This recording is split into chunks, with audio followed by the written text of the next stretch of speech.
Hello, everyone. My name is Jordana Thompson, and I am the program coordinator for JA of New Mexico. Thank you for attending our virtual career speaker series event. This program is open to JA students across New Mexico and highlights business professionals, entrepreneurs, and innovative thinkers from a variety of industries. Each featured speaker will share details about their education, job, and career journey. During our speaker's presentation, if you have questions, go ahead and write them down or put them in the chat box, and we will address those during the Q&A portion.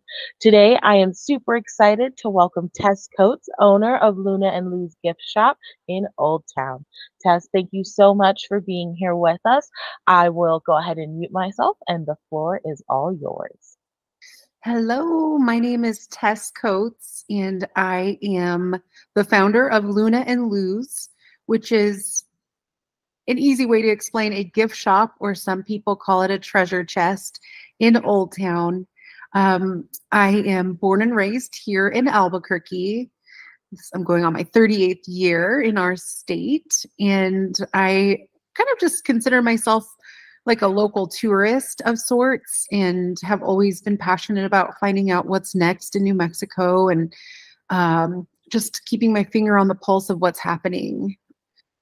And that's just kind of how I continue to, do business, how I lead my life, how I, teach my children to explore, turn things on its head, experience what is and what's coming. We're never settled around here, or always trying to see what's new. But yeah, I just love being part of, keeping our dollars local, and beyond just folks being able to support my store, they are also supporting a bigger mission of mine, which is at this point, nearly 200 New Mexican brands represented in my store. So that really has been, gosh, I would say about 10 to 12 years in the making, in terms of growing relationships and dreaming and strategizing, and then of course applying exactly what it is I wanted to do. So, I went to traditional APS schools. And back in those days, it was you just go to the school in your district, and it's not quite that way anymore. I know that because I have two young children of my own.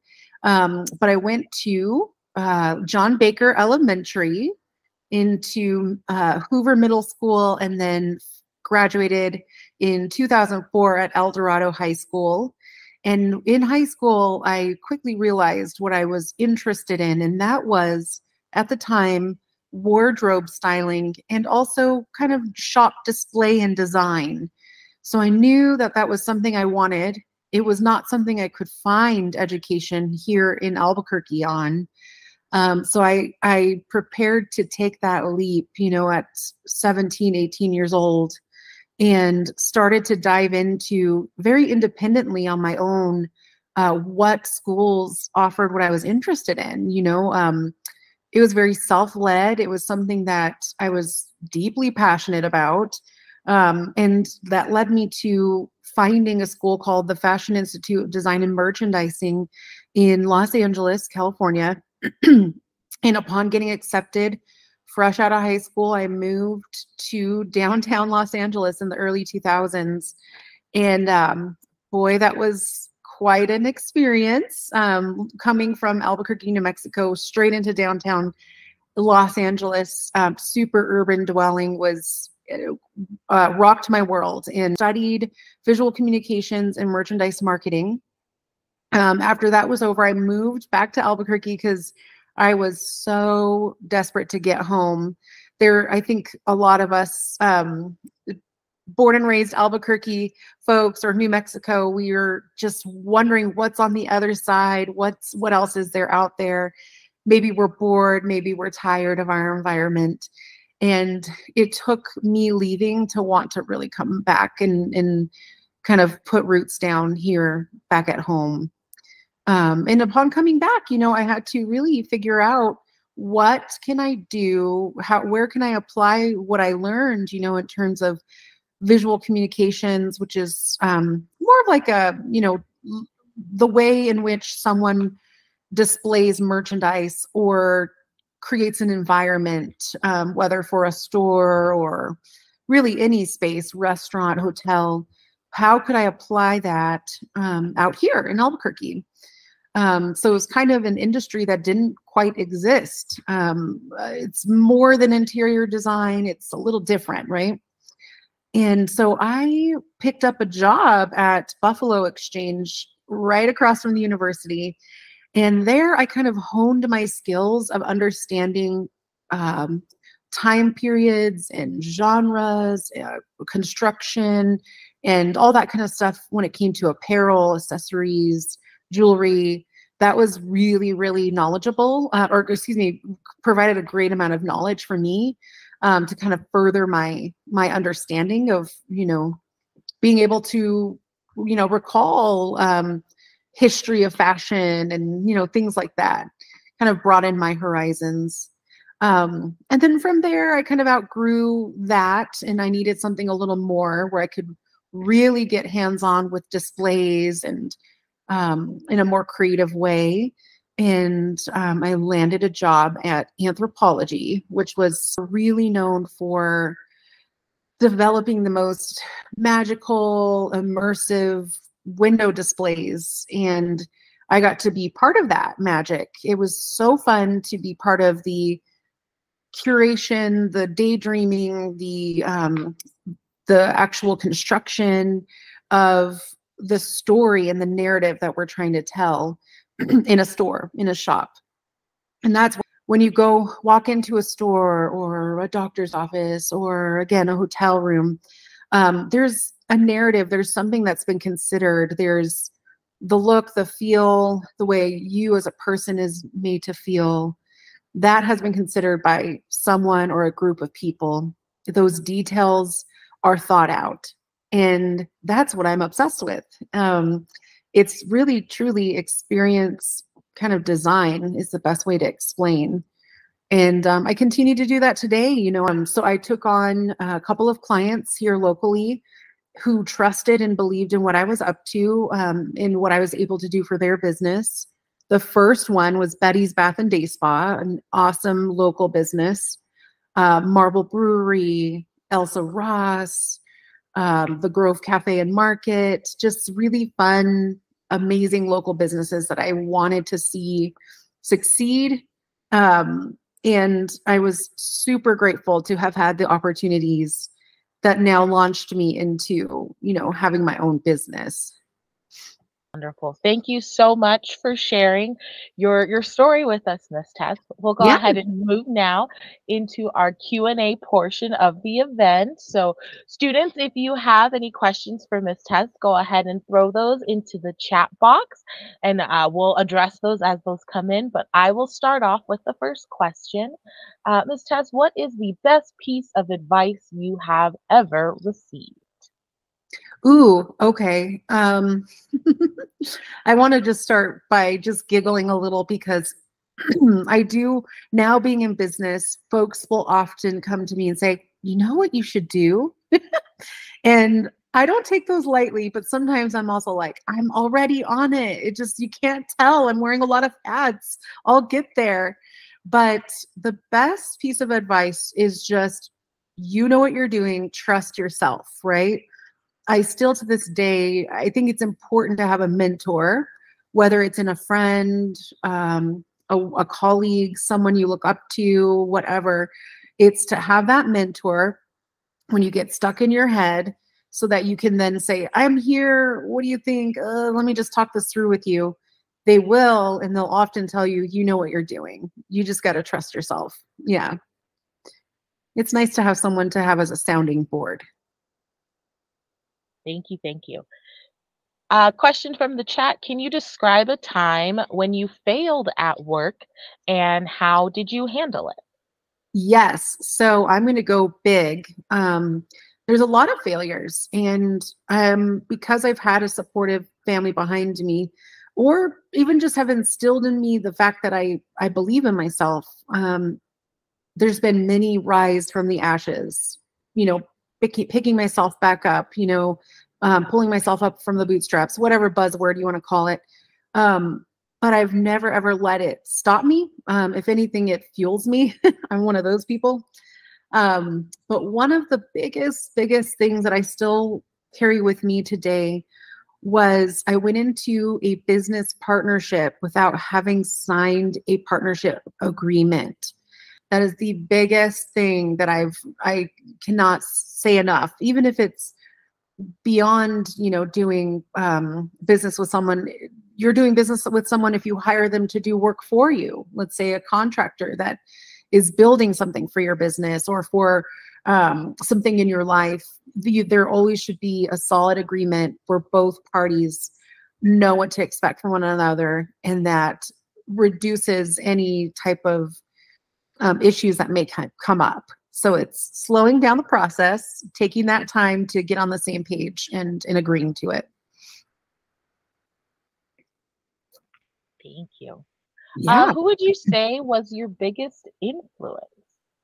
So that would be my grandmother, my mom's mom. Growing up, watching her, just true powerhouse, a woman who stood in her power.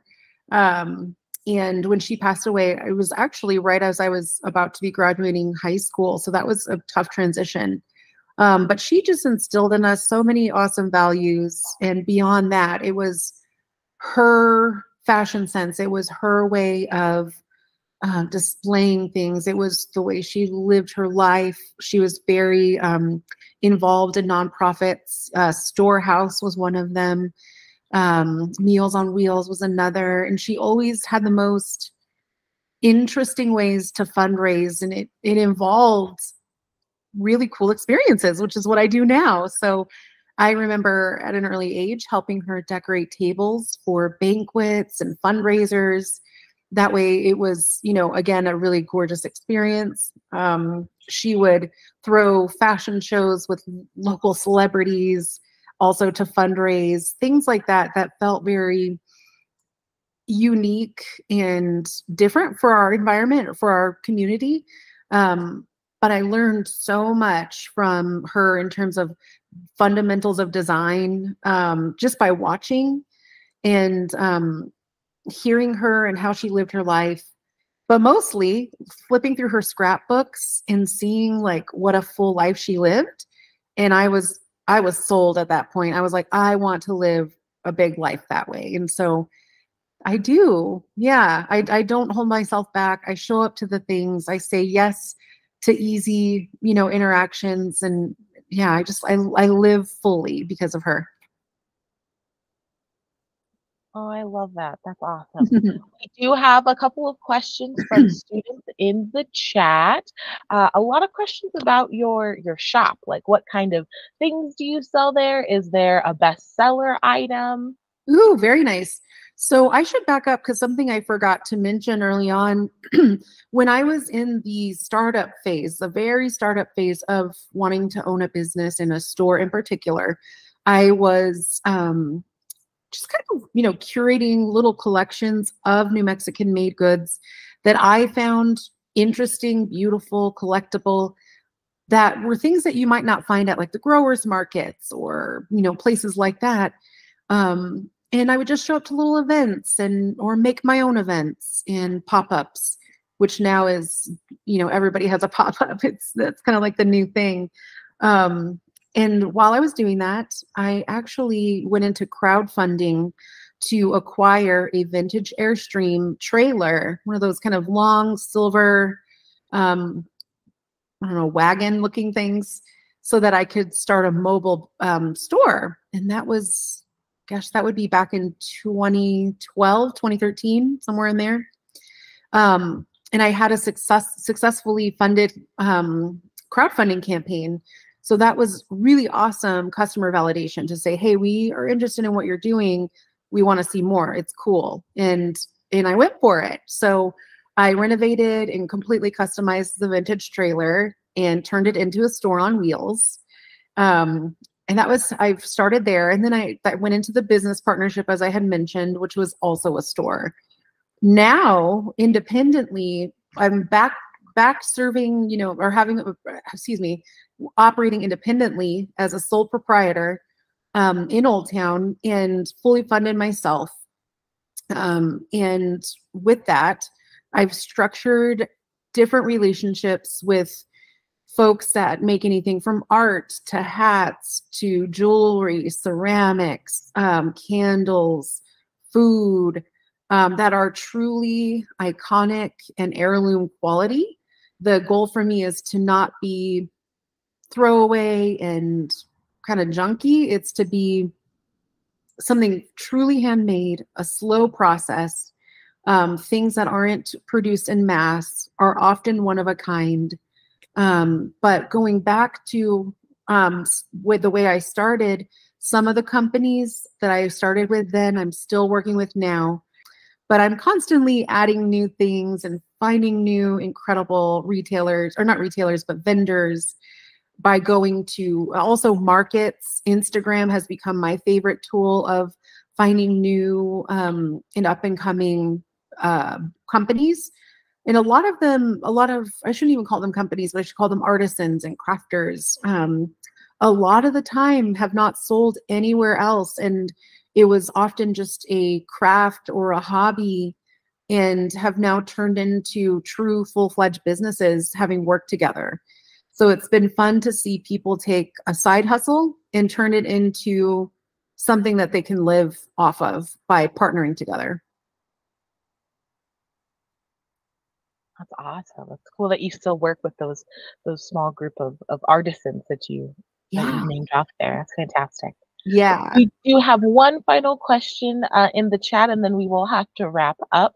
But can you describe a time for us when your business wasn't doing so great, and how you handled that? What did you do? Sure. So I'm kind of coming out of that right now. So with the heat of the summer, it was such a challenge, being that I'm located in Old Town, being situated in a place that's sort of like an outdoor mall, to make it easy. It was complicated to get folks wanting to be outside when it was 105 degrees, right? And so, that was a challenge. We saw a big dip in sales, a big dip in just foot traffic. And what I did to kind of combat that was come up with interesting events, workshops, things that the community would be interested in and being involved in to come to the store. So just on Sunday, I hosted an incredibly talented hand sign painter and also a chain stitch artist who, does embroidery on apparel. And we did a custom day. So you can get a custom sign painted. You could get your t-shirt embroidered custom. I'm always trying to think of ways to drum up, interest in people getting to know who we are, what we're about, and not just giving up, because that's just not an option. It is my livelihood, and it's also my team's livelihood. I do employ people, and so I owe it to them, the community, and also my business to succeed and keep it interesting. But beyond that, my mission and my overall, what gives me a lot of joy and pride is that we've really kind of become this interesting destination in Old Town because we're so different from what's there. And people remark on it all the time where they're like, whoa, this is so completely different from, what I just saw out there. And for some people, it feels really safe and kind of a place to escape, or like a breath of fresh air, something they've been looking for. So I constantly am keeping things changing and evolving in the space. That's another very important piece, is not to let things just kind of sit and stay the same. When you start to wish for repeat clients, you got to keep it interesting for them as well. So I'm always adding or changing or building a new thing or bringing in new products just to keep it fresh and innovative. Yeah. Awesome, awesome. Thank you so much, Tess, for sharing your story and for answering all those Q&A questions with us. It's Students, we my hope pleasure. We hope you enjoyed today's program. Before we log off, just a couple of announcements. Following this presentation, you will be asked to complete a post-program mindset survey. We would really appreciate your participation in evaluating our program. Educators, please make sure that you share the link to the survey with your students. And lastly, please make sure you know that these events are happening monthly. We will host these events once a month on the second Wednesday. So join us next month on October 11th as we welcome Peter Howley, an investor and founder of Empirical Path. I'll let him tell you what that is next time. Keep an eye out for those registration links in your email. Thank you again so much, Tess, for joining us. And to My everyone pleasure. on the call, have a wonderful day. You Bye bye, everyone. too. Have a super day.